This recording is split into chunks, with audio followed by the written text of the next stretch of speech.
welcome to the Tony and Dakota podcast. We are here with another special guest. This is Christian Stanford Bergman. Christian is in the same Future Flipper Mastermind as us. He formerly in the minor leagues before he became a Major League Baseball player, Major League pitcher, by the way, one of the hardest things you can become. He may have struck out Ryan Pineda, our mastermind coach. You guys probably know Ryan if you're watching this. And he went to college, got a degree in psychology and social behavior from the University of California, Irvine. He played Major League Baseball. He played for the Colorado Rockies as a pitcher, and then he played for the Seattle Mariners as a pitcher. Christian primarily focuses on large multifamily properties, syndications. We may talk about funds and that sort of thing as well. Right now, he has over $20 million of assets under management, 85 units, and he's working on some more with Ryan Pineda. He mentioned Ryan, which would put him up to 129 units. Is that 129 units total or 129 on top of the 85? 129 total. So we're working on 44 units right now. So the system that I was using, I was trying to figure out, I was like, where does Christian live? Did he like get this money, you know, as a Major League Baseball pitcher? Did he like go big with his house?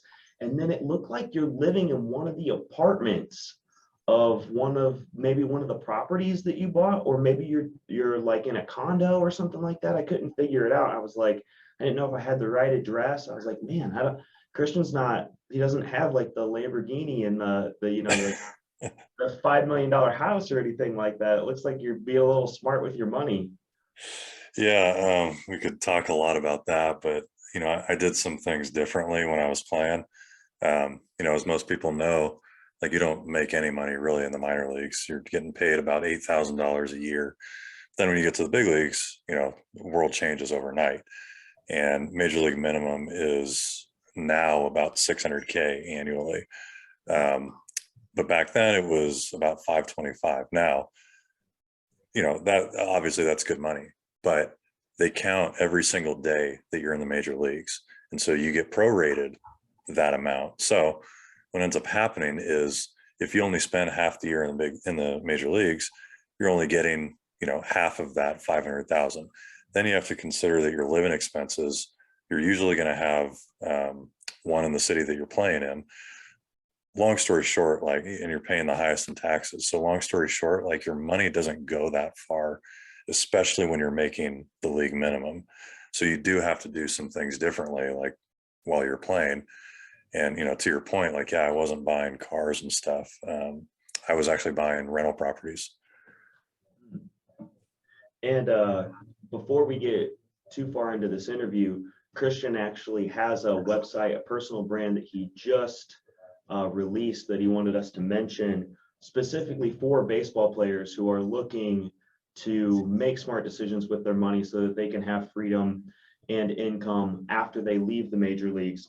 And that's christianbergman.com, spelled exactly like I spelled it. Hopefully I spelled it right when I launched this video. I'll check it for you. Yeah. Yeah, tell us a little bit about that. Yeah, so like I said, you know, I've been through a full career arc. You know, I was drafted in the 24th round, which is not very high. And in fact, like at the time, there were 50 rounds. Now I think there's only 30, and there may only be 20 now. So I signed for $1,000. That was my signing bonus, and never had any money until I got to the big leagues. So as soon as I got to the big leagues and finally had some money to play around with, I was looking at investments and ways to make that money go further. And I think part of that has to do with the fact that, like, I had to earn my way up to that point. You know, if you get drafted first overall, yeah, you're getting a check for $9 million, potentially fresh out of high school. That's a totally different career path and totally different mindset. But since I knew like, hey, I wasn't supposed to get here to begin with, now that I'm here, I want to make it last as long as I possibly can. And not only that, whatever money I do make during this time, I want to make that last as long as I possibly can. Because and I talk about this in the guide, as an athlete, your earnings window is tiny compared to everyone else. You are extremely fortunate if you play till you're 40 years old. I played till I was 32, and I played a 10-year career is like pretty good. Not a lot of people don't even get there. So yeah, that's what I talk about in the book, is like things you can do while you're playing and things you should at least be thinking about, so that you set yourself up well, not only while you're playing, but after you're done, more importantly. Yeah, that's awesome. So did you start off like getting the minimum then, like, whatever you said it was, like 425 or 500? Did you start off getting that, and then like did you eventually bump up and start getting more like as you progressed, or how did that go? Yeah, so the way Major League Baseball is set up is in your first 3 years of service, the team doesn't have to pay you any more than the league minimum. Have you been thinking about investing in real estate? It's not like what you see on HGTV. We created a course to show you how to really invest and create a profitable flipping and wholesaling business. We give you marketing strategies like how to pull lists, who we target, and where we find the money. We go over sales, which includes live calls and negotiations, scripts, role-playing, and so much more. Everything that you need to know to flip houses is in this course. And if there's anything that we missed, we will create a video to answer your specific question.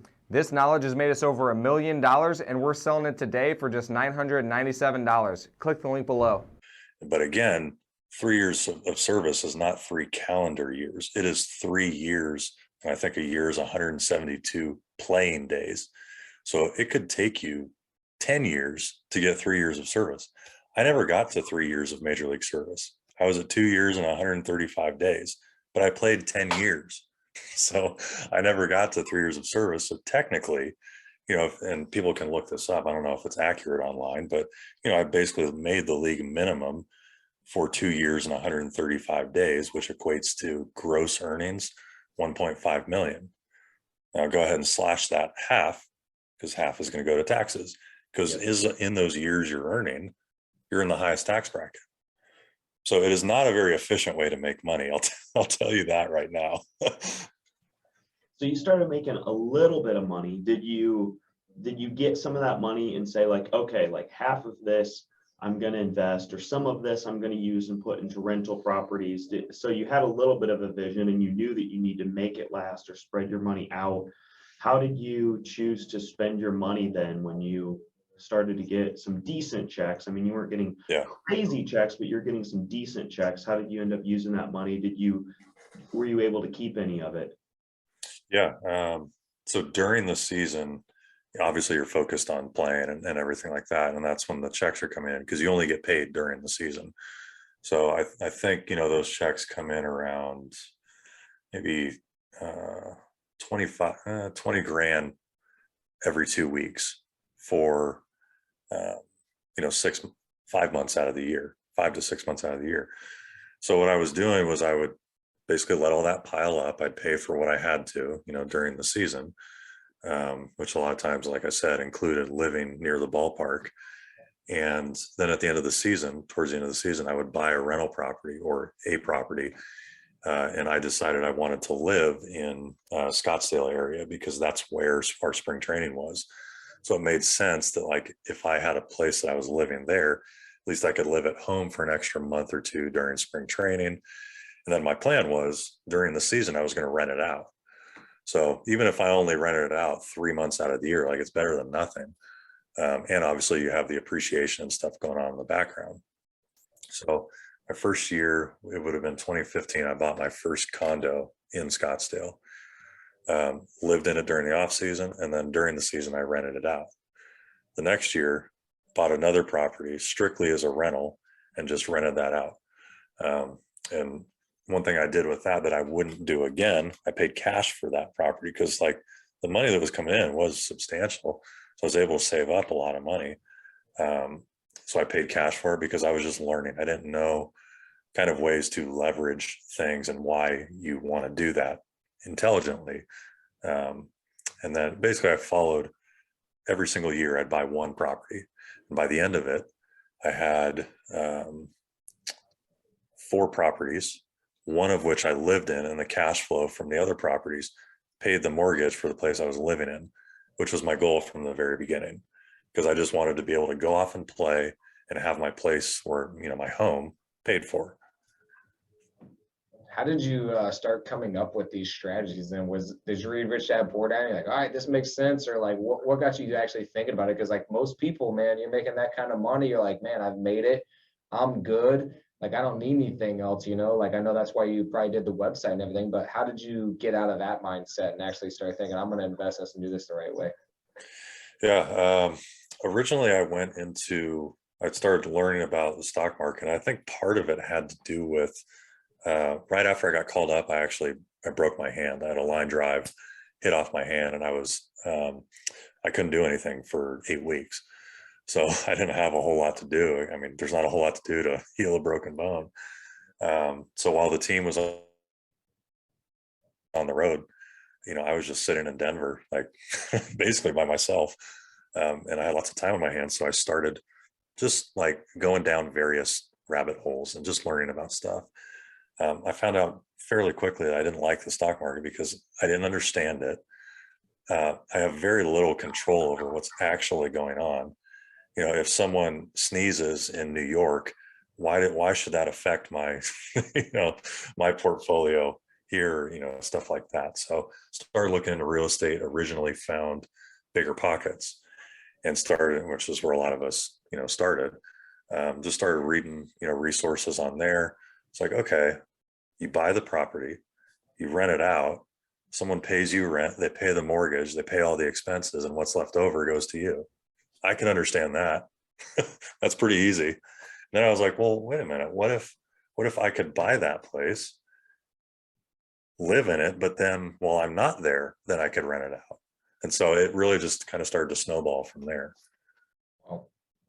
And then were you Airbnb-ing it, or was this like a long-term rental? Because obviously you're living there. So was all your stuff there? Did you move that out every time? Yeah, this 2015 Airbnb was around. It wasn't, definitely not at the scale that it's at now. And the other problem was it was a condo. So technically I couldn't Airbnb it, but I was able to find a tenant for like a 3-month lease. So, in a perfect world, like, yeah, I would have gone back and gone heavier into the Airbnb, but it wasn't quite where it is today. So, you do what you can with the information you have. Yep. Well, on top of being one of the hottest places, just by temperature, around the Phoenix, Arizona market, it's one of the hottest markets right now, maybe because people, retire there from living in California, or come up from the north down to the south. They want to not deal with the temperatures anymore, or people like Dakota don't want to hang out in the snow in the winters anymore. Seems like a lot of people really like Arizona, that hot, dry climate. Property values are going up a lot there.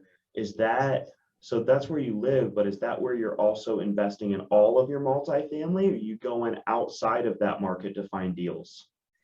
Yeah, as far as stuff where I'm going to be the lead sponsor on the multifamily side, I'm focusing only on Phoenix. It's for all the reasons you said. It's a very good market for real estate investment. It's growing. It's a beneficiary of migratory patterns. It's a beneficiary of companies moving because of the favorable tax environment. There's a lot of reasons that Phoenix is growing like it is. But more importantly, really, I know it better than any place else in the country. So, I know the good places to be. I know the places that are growing. I've really lived kind of all over they call it the Valley in Phoenix. I've lived on the west side. I've lived in Scottsdale. So, I've just seen the growth and the good places that are the good places to be. So, I focus on Phoenix now because of, our network with Future Flipper and everything. Yes, I will partner with people who are in other markets, but I'm not going to be the lead in it because, I don't know about that market. So we're also doing a deal with Ryan Pineda and Graham Stephan in St. Louis, and we're still in due diligence on that. So it's not completely locked in, but I never would have looked in St. Louis unless I knew somebody there. because I don't know anything about it. What made you decide to go in the direction of doing large multifamily deals like these syndications?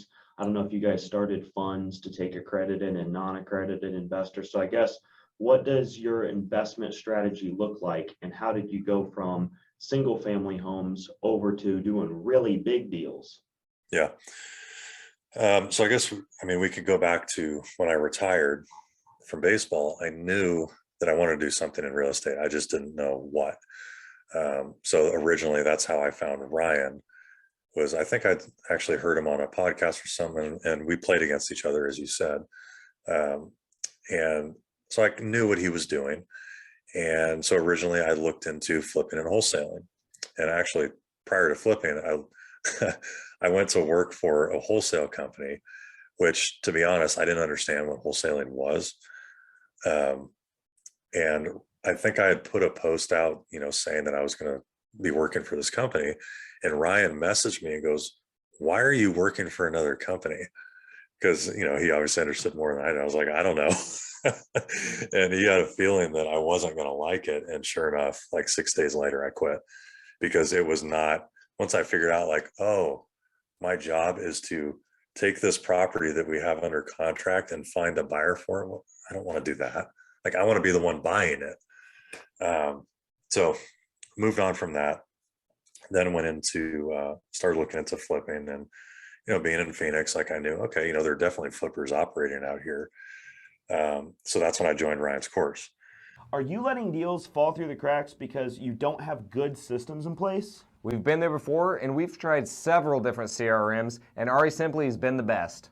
Ari Simply tracks your KPIs, does automatic follow-ups for you, and even records your incoming phone calls. The system is simple to use and has more features than we even know what to do with.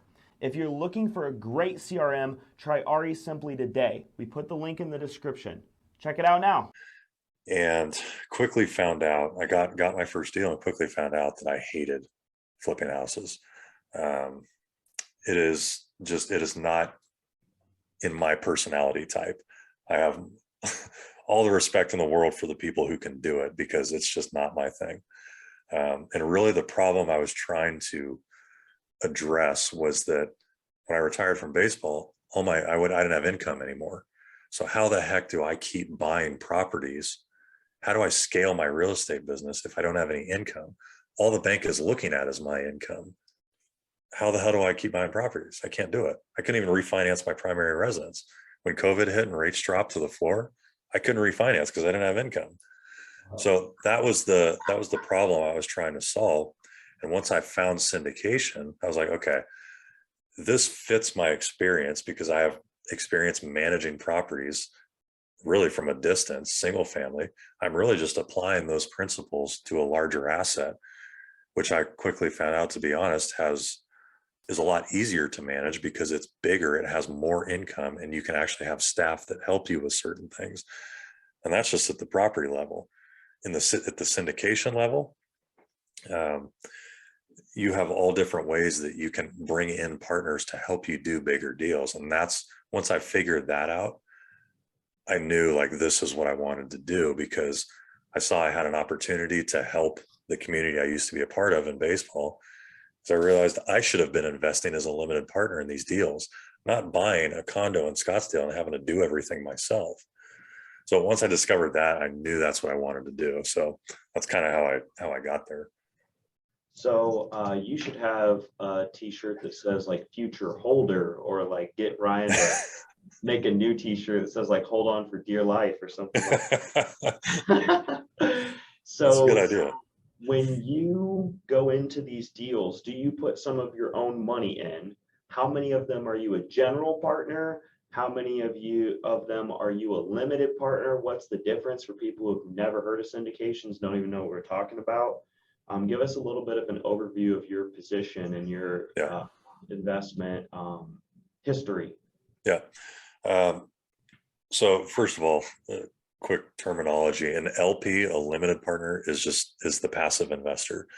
A general partner, or GP, also known as the sponsor, that is the person who is running the deal, finding the deal, and bringing the offering to the LPs. So the thing I liked about syndication was that, you know, I could apply those skills as a GP and bring these to other people. And the other thing I would say was, because of the scale that we're talking about here, I only have to do 2 to 3 deals a year. And that's like a really good year. I would, and this goes back to my personality, I would rather focus on 2 to 3 big things than 30 small things. And I get it, like you can scale your business and have employees and stuff, but point being, I didn't want to go through all that. So we've done, in 2021, I started January 2021. And by October had acquired 85 units in syndications. So in both of those, I'm obviously the general partner. I was the lead sponsor on those. We raised about $4 million, 3.5, and then I invested. I think in both deals, I'm the largest investor. So, and this is one of the other things I like about syndication, alignment of interests. So on the surface, it seems like, well, if you're not putting in any of your own money, you know, why would people want to invest in you? And that's a valid question, especially if you're first starting. So I'm heavily invested in both of our deals. So essentially all our investors are investing alongside me. And obviously I don't want to take all my hard-earned money from 10 years of grinding through the minor leagues and, you know, finally getting to the big leagues. I don't want to flush all that away. So I'm going to make damn sure that these deals go well. And as a result, like, our investors get a great return too, without having to do any of the work. So those 2 deals, I'm a general partner and a limited partner in, and then we're working on the third one right now. We might be on pace to do like 200 plus deals this year. Yeah, to me, but they're all smaller. Crazy. Like you're saying, they're all smaller. So what were the early struggles like how did you get started in this? Like, how did you figure out what lawyers to get? What were the early struggles, and how did you even get syndication going? Yeah, number one most important thing was I had a mentor who showed me how to do it. I hired him. His name's Rob Beardsley. He has about I think they're getting close to 3,000 units in Texas. And by the way, he's 25 years old. Wow. So as soon as I discovered him, the way I found him was I saw his book and I read his book, and it's a deep dive into underwriting. And, you know, I'd seen all the Grant Cardones, and which is great, right? Because it opens your mind up to some bigger things. But he doesn't give as much of the where the rubber meets the road, how to structure the deals, how to underwrite the deals, how to make even any sense of it. What am I looking at? So that's what I got from Rob. And then we basically had a one-on-one consulting arrangement where he would mentor me on everything. And then he would be a general partner on our first deal. So that's where I started. And I have to say, like, you know, and you guys know this, being part of a mastermind group, being around other people and having a coach is the single most important and best way to turbocharge whatever it is you're doing. And I don't know that I even do any of these deals without his mentorship. Because originally I was looking at 8 units. Why? Because it's what I could afford. It's the money I had, and I didn't understand how to structure these things. So he gave me like the framework, and then I went out and found a local attorney in Phoenix for like the real estate contracts and stuff like that. Then he was able to connect me with a syndication attorney who creates the private placement documents so that you can go out and raise money. I would say the earliest struggle I had was raising capital. Which makes sense because it's the first time you're doing something, and you know, it's hard to get people on board with that. And so I ended up bringing a teammate of mine who actually we were roommates, And he was a limited partner in some deals while we were rooming together, and he never told me about it. So a little upset at him, but he, since he has become a general partner in both of our deals, and has also invested in them. So he was able to bring in some capital as well and connect us with some other people. But that was the hardest part initially, was raising capital, because I never raised any money before, and we had to all of a sudden raise $2 million. Yeah, you said you've raised 4 million total. Are you still utilizing banks for the 75% or whatever? Oh yeah, of course. 5%. Yeah. Okay. Yeah. Go ahead. I was gonna say, what do you think about, you said you couldn't refinance your property because you're not showing income or whatever. How have you found it to be different from single family versus these multis? Everybody says it's way easier, but I just want to hear from your side. How much easier is it? Yeah. So think about that. In 2021, I couldn't refinance my primary residence that I live in. However, I could borrow I could qualify for loans for $14 million in multifamily. Wow. Why is that? The bank is looking at the asset. They're looking at the security for the loan.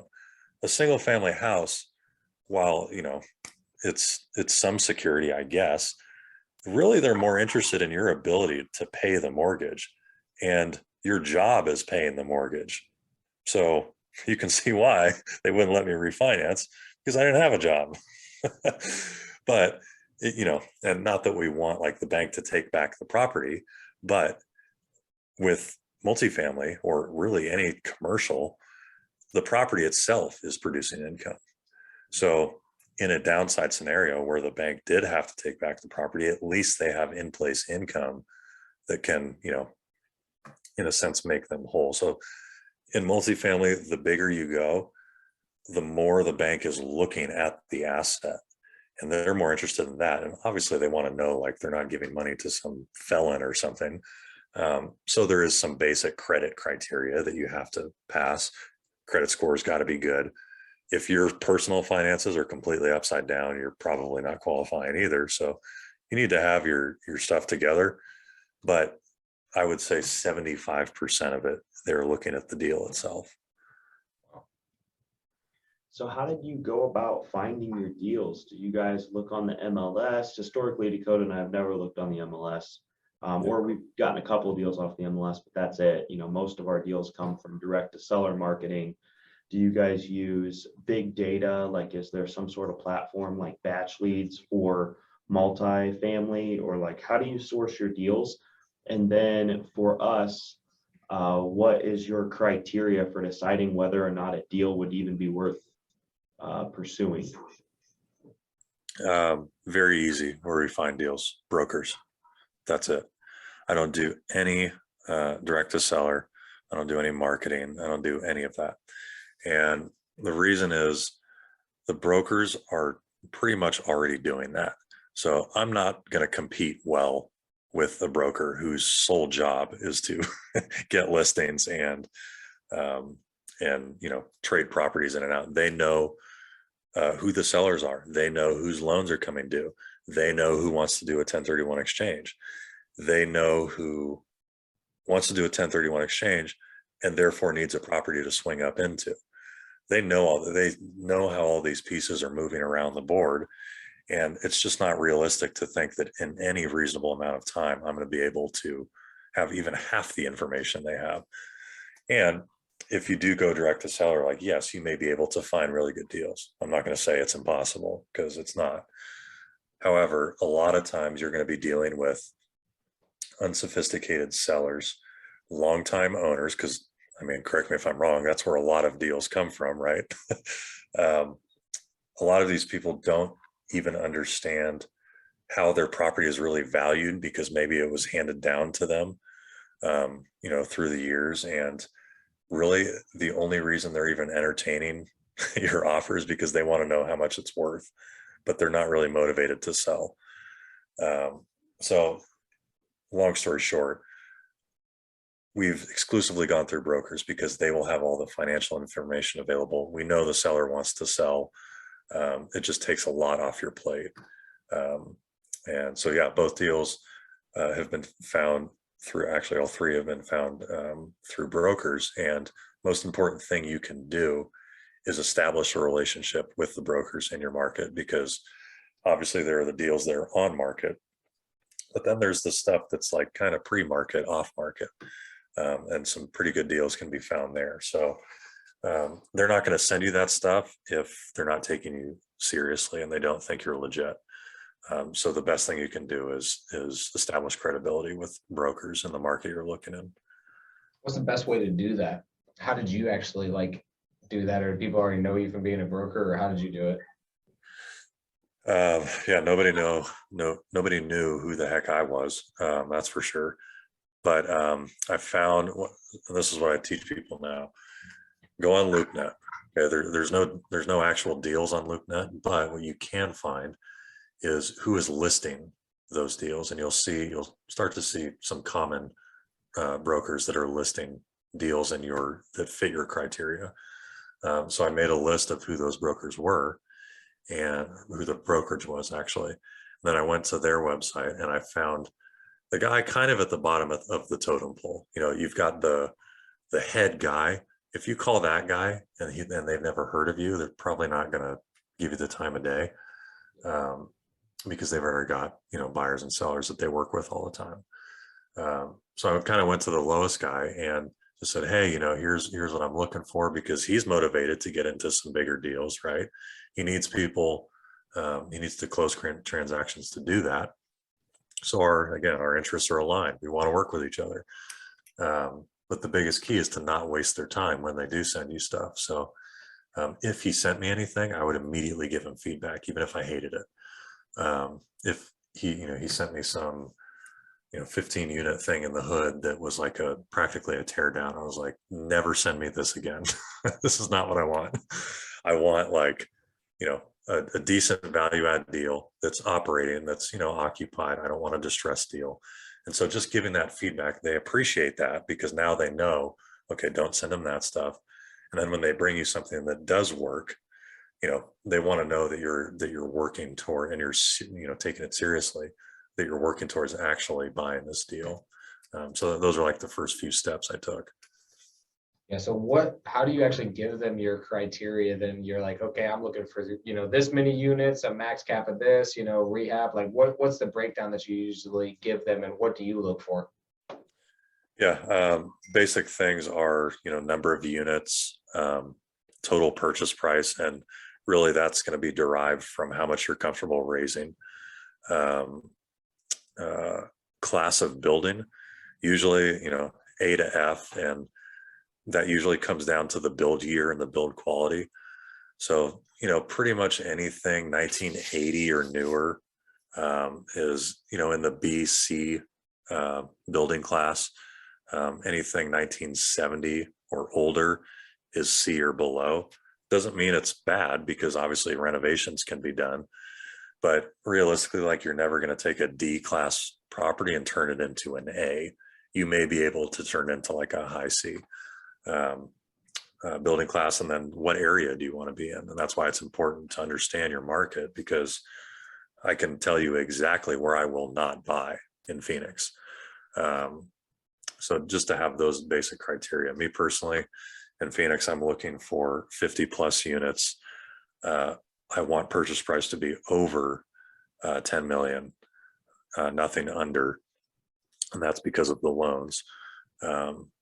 And C or better property, preferably 1980s or newer build, and C or better area.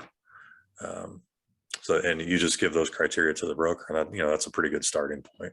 And then you can also get into like, what type of deal do you want it to be? Stabilized and like newly renovated, or do you want to do the renovations? How much renovation do you want to be adding in washer dryers? Stuff like that.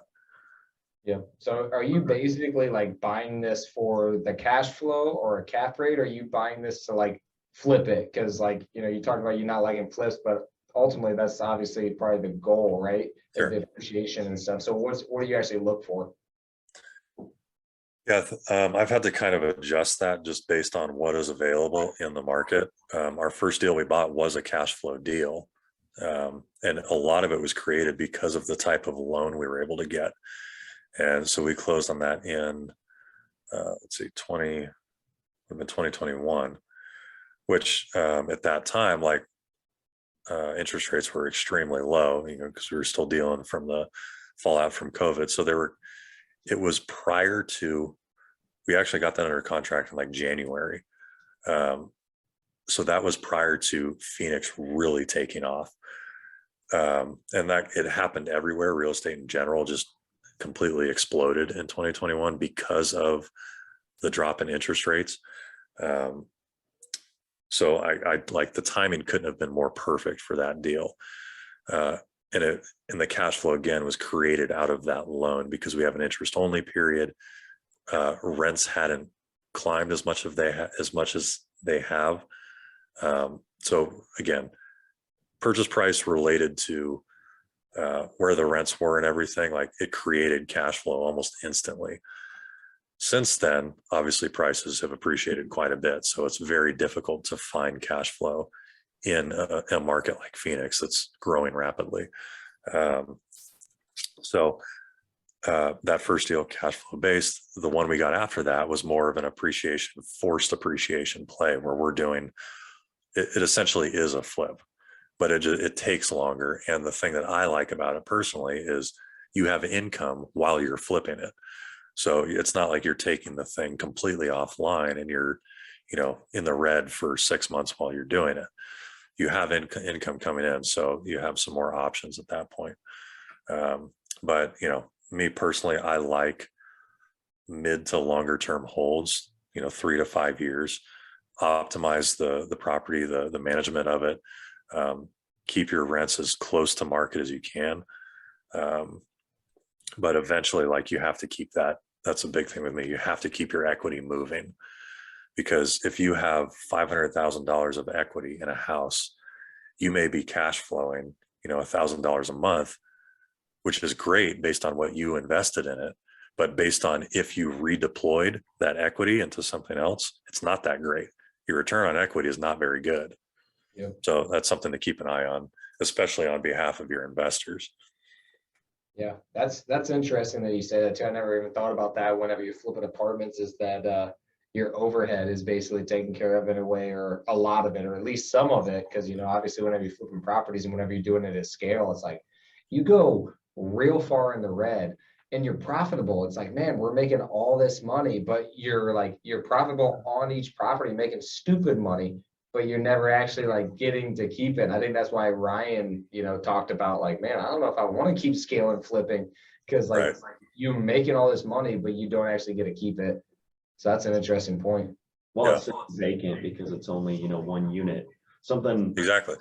I was thinking of for viewers too that are watching is just, I can't give you exactly what a cap rate is, but there's not net operating income for the property, which is all of the income. So the rents, maybe coin laundry, maybe some other things that you threw into this multifamily property, minus the common utilities like the lights in the hallways and maybe the security system, maybe the entries, the door cards that always seem to go bad and then you got to get a new one. We were just at a hotel that did that. But there's all of these things that you can do to actually reduce the capital expenditures, like installing smart thermostats, like changing the lights from the old style to the high performing LED type lights and that sort of thing that use less electricity. So for you guys, is that one of the plays, as well as the appreciation, as well as raising rent slowly, as well as maybe trying to do value adds by adding an additional room or improving the properties or making them nicer? Is that something that you guys definitely look at, and how does it play out? Yeah, so that's an important point. All the things you brought up about the income and the expenses, that is the appreciation. If I can increase the income and even just keep the expenses the same, I have increased the value. I don't even necessarily need to spend money to do it. So that's a major difference between single family and multifamily is multifamily is evaluated or is valued based on the income approach. It's how much income it makes. I could spend, and the other thing I was say was everybody who has a rental property has an NOI.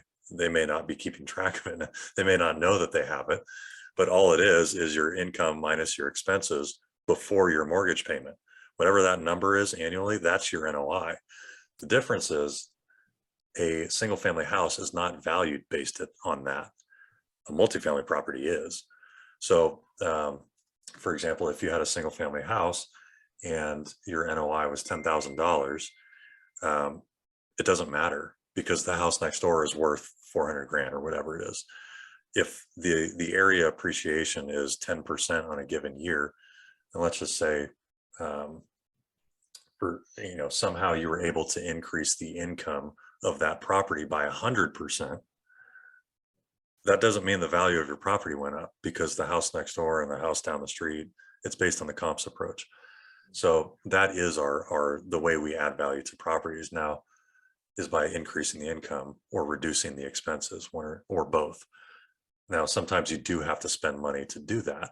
And so a perfect example is one of our current deals.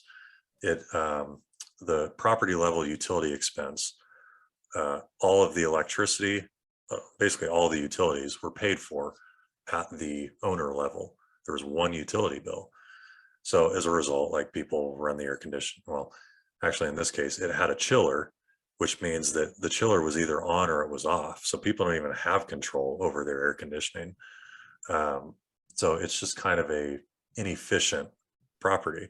So we're going in and individually metering all the units for electric. So now all the individual units have their own electric bill. So what have we done by doing that? We've just removed 50% of the utility expense from the property level.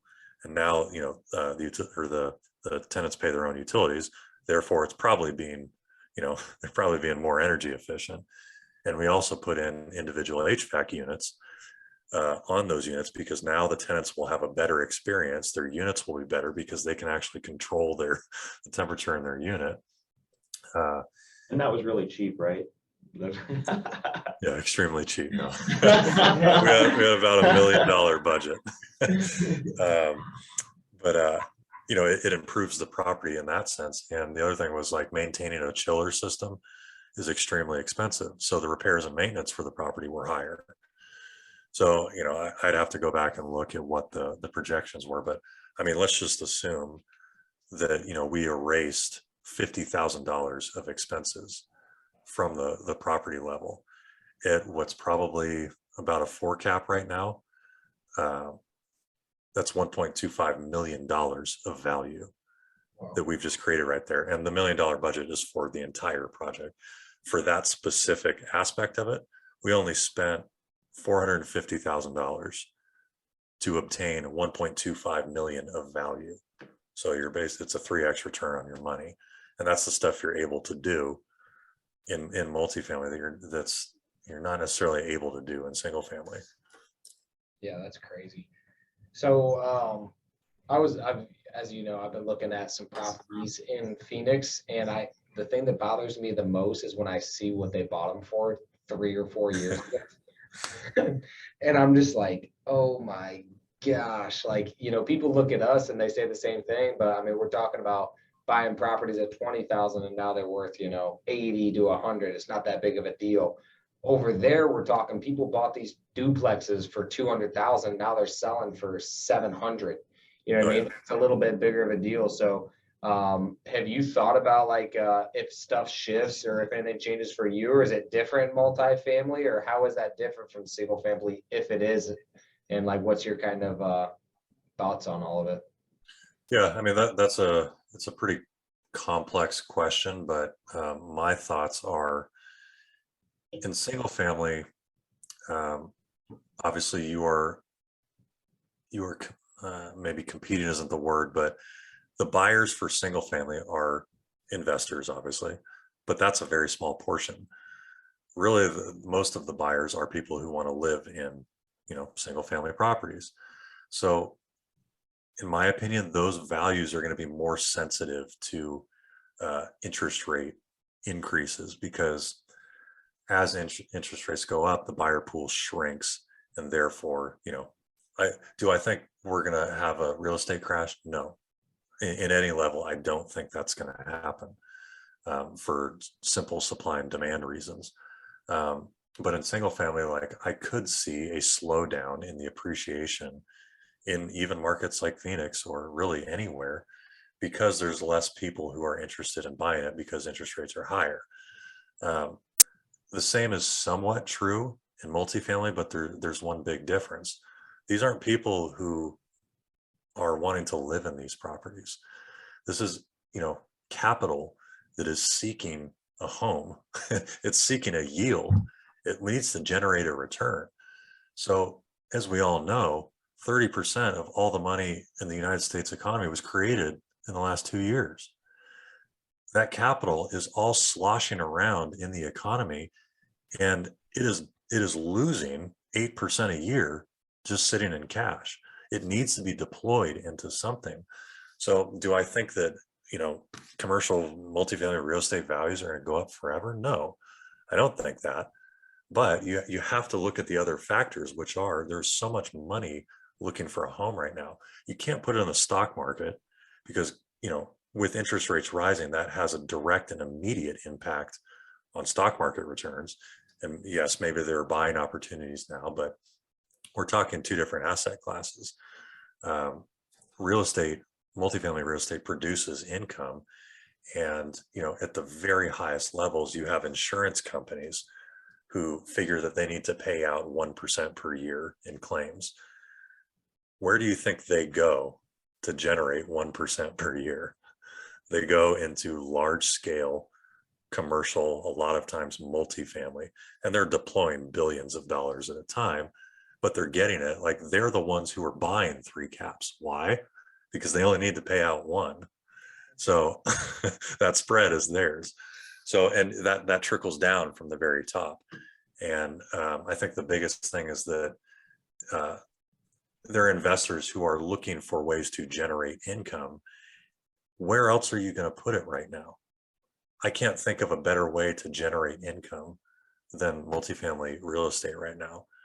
Crypto's all over the place. I mean, and again, we're talking 2 different asset classes. Crypto doesn't give you income. It's, that's a whole nother conversation. But, in my opinion, like, yes, people are looking at prices per unit in Phoenix and they have a heart attack. And believe me, I see it too. But they were also saying that in 2021, prior to everything taking off, because the same was true. Like, I think the average price per unit in 2021 in Phoenix was like 170,000. People looked at that and went, oh my God, that's insane. There's a bubble. Well, now it's 300,000. Why is that? Because people are flooding into Phoenix. Capital is flooding into Phoenix. Companies are flooding into Phoenix. There's a lot of fundamental things that I like about Phoenix that I think are going to be sort of insulation to some other, things that are going on. Whereas if you're in a market that's shrinking, where people don't want to invest, yes, I would be concerned about paying a high price per unit, or whatever the metric you want to look at. I would be concerned about markets like that.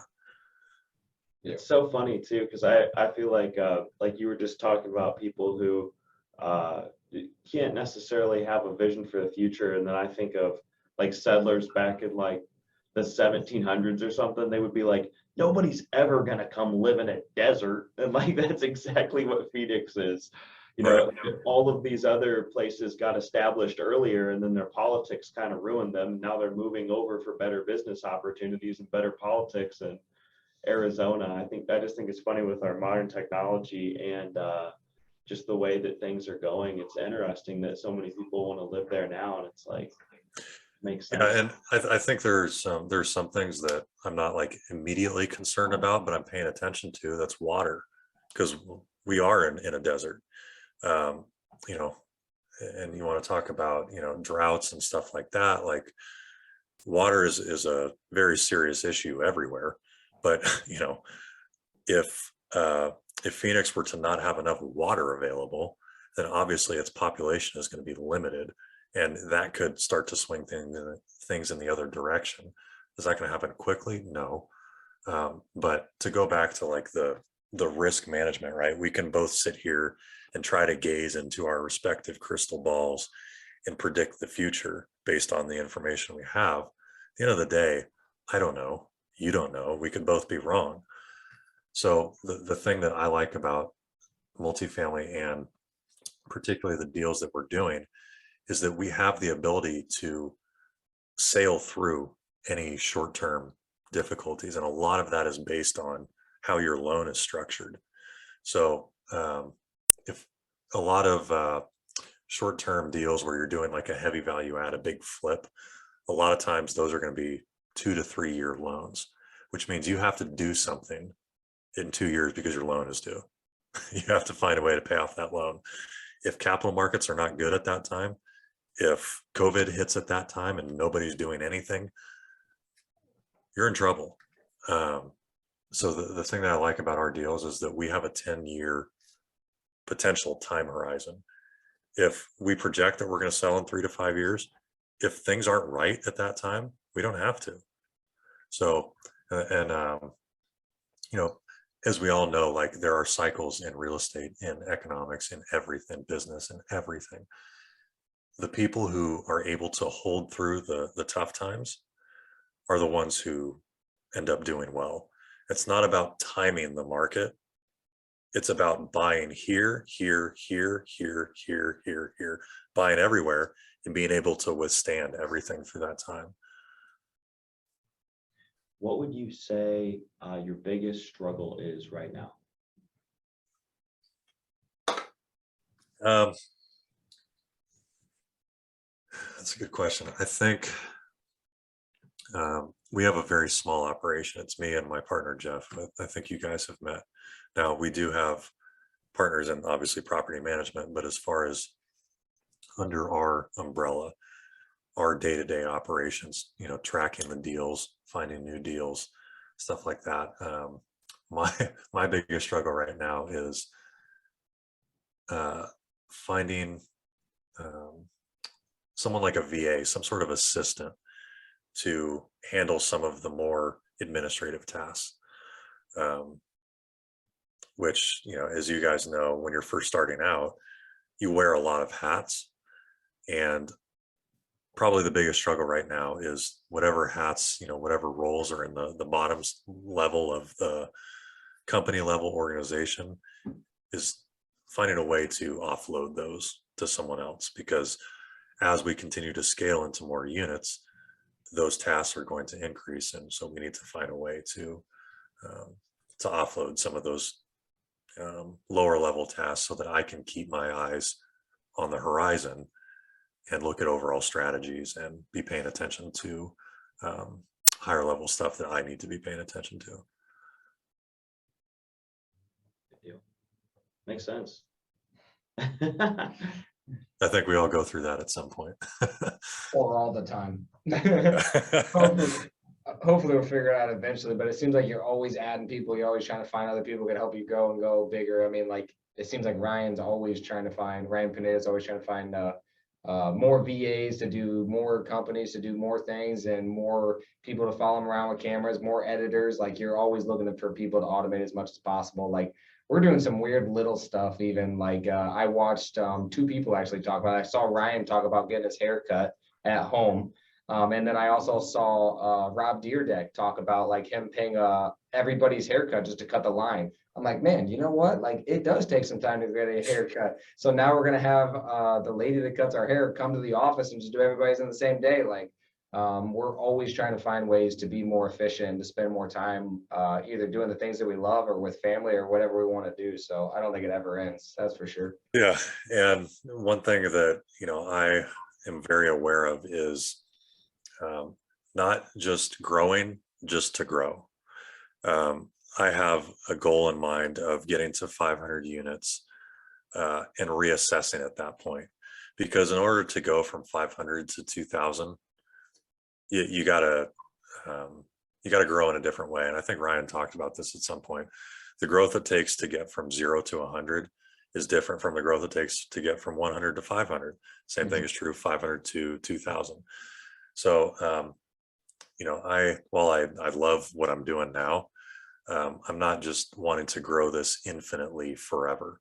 I want to generate really good returns for our investors now, which in turn will obviously generate a good return for myself. I'm willing to put the work in now, but eventually, like, we all want the same thing, right? We all want the freedom to do what we want, when we want, with whoever we want. So that's why I found, I found my calling in syndication, because I was able to clearly see the path to go from where I was to where I wanted to be. And to me, it looked achievable, and I could, it got me excited. So, I think, like, if you start growing just for growth's sake, you start to almost give yourself a job, Yeah. which none of us, really want at the end of the day. We just want the ability to do what we want when we want. So we're looking for ways to get to 500 units, set it up so that our inputs are minimal at that point. And then, at that point, maybe it just runs itself, or, maybe you find something else you want to do. I'll say this, you touched on it a little bit, but it does go into the next question is, like, we all talk about freedom, and, like, obviously that's what we're all searching after. What would you say, like, is your why? Like, if you went deeper than even just like freedom even? I don't know if I can go deeper than that. I discovered that, as I know from playing baseball, it's you do more for other people than you do for yourself. If you're just purely selfishly motivated, you can only go so far, I think. And that's kind of how I felt about flipping, because if I was going to be flipping houses, I was going to be doing it to make money for myself. And that's pretty much it. That's not that inspiring to me. But once I got into the syndication side, I saw, okay, this gives me the freedom, and I see the path to get, freedom for myself and my family, and that's great. However, the bigger thing is that I see the opportunity and the need for baseball players to have access to this stuff. Because as I told you, I was active in real estate while I was playing. I had no clue that this was even a thing. To me, that's just a crime, because and really, like, one of the issues is that in baseball, and really athletes in general, like, when they get money to work with, it goes to a financial advisor, and that's the end of it.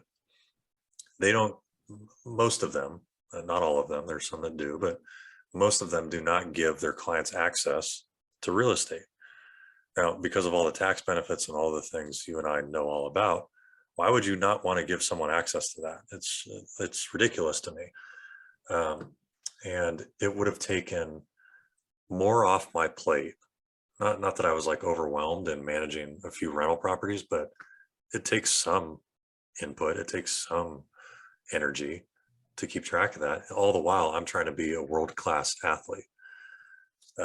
So if there was a way for players, and luckily there is a way, to give players access to this stuff without having to go through what I went through and refinancing property. Like, I refinanced the property underneath the stadium at one point, like, and Ryan talks about this too. While he was still playing, he was managing flips, like, inside his locker, like stuff like that. I almost lost a property because I got released from my contract out of the blue prior to close. So the bank was going to call the Cubs and ask if I was still employed. Luckily, I was a veteran at the time, like a veteran player. So I was able to tell them, hey, it's fine if you want to release me. Just give me another week. Don't release me for a week. So we were able to get it all done.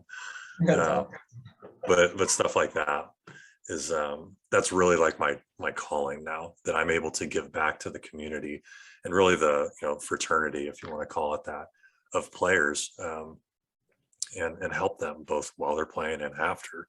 And it's been great to see how many players have reached out to me just in the last probably few months with questions like, hey, how can I get started?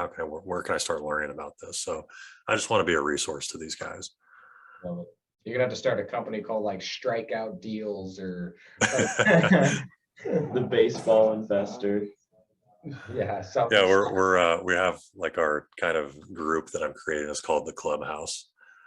So when you go to my website on there, you can join the Clubhouse, and you get on our email list, and I'll be sending out newsletters, information, just stuff to read like that. That's awesome. So we're getting close to the hour mark. Usually we ask everybody kind of a deep question. 60 years from now, you'd be on your deathbed, or we'll just say that you are. Maybe you'll live longer than that, but 60 years from now, you 94, that's pretty good. That's what I thought too. You're not actually not that much older than me, which was kind of surprising to me. You seem more adult than me. Maybe I'm just too animated and kid-like. But you have a legacy to leave. It's a saying, a mantra, a billboard, could be a paragraph. Some final thoughts that you feel like people need to hear. What is your legacy? I would say that I don't know if I'd call it a legacy, but like the biggest message that I can put across to both athletes and really anybody in general is two things. Taking responsibility for your own actions. That's a big one. I feel like that deals with a lot of, issues that people run into, and thinking for yourself, not letting other people, and this is especially true today, media, social media, all this stuff influence your core beliefs and tell you what to think. Obviously, like, we can all learn from other people. And I try to learn from as many people as I possibly can on different, viewpoints, topics, stuff like that. But at the end of the day, like, you have to think for yourself. It's your decision, and take responsibility for the decisions you make. Don't blame other people for things that you completely have control over. And the things that you don't have control over, why worry about them? It's out of your control. Don't get caught up in all the fervor and crap that's out there about stuff that, number one, doesn't matter. Number two is you can't control it all. So if I can get people to think more that way, and you can see kind of how that translates into finances for baseball players and stuff. Like, a lot of guys have lost a lot of money because they believed what somebody told them and didn't look any further into it.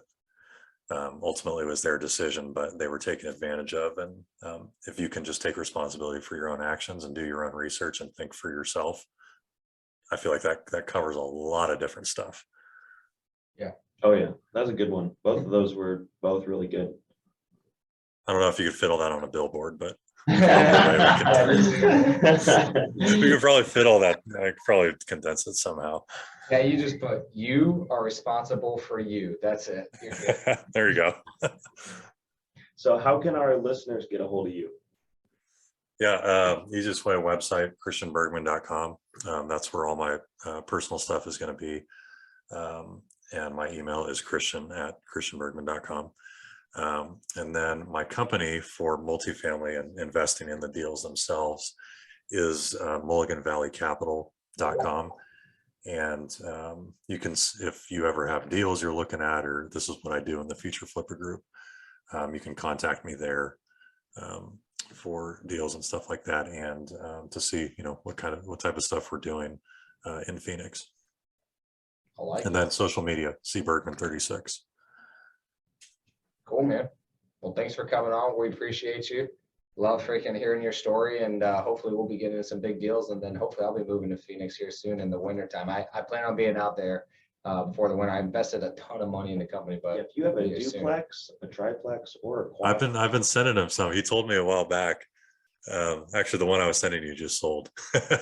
But yeah, so I made an offer on one back then, and then the company needed a bunch of money, so I invested like 170 right now of my own money. So I'm like, man, like, do I really, like, basically I'd be pulling from a line of credit to even put the down payment now on this one, because I'm like already using part of my line of credit. So I'm like, man, should I even keep maxing out or not? But I'll be out there soon. Before the winter time, I'm gonna be there. Sounds good, man. Let me know. I appreciate you guys having me on too. Yeah, thanks for using that footage. We've seen ourselves several times on your social media, bleeping Dakota out when he does it. For the record, I didn't do that. Hey, it makes for So good. maybe Dakota, you just need to watch your mouth. Yeah, dude, it is hilarious. I love it. It is funny. It makes for better content because we're like, what? Dakota? That's awesome. Well, sweet, man. See you, bro. Thanks. See you guys.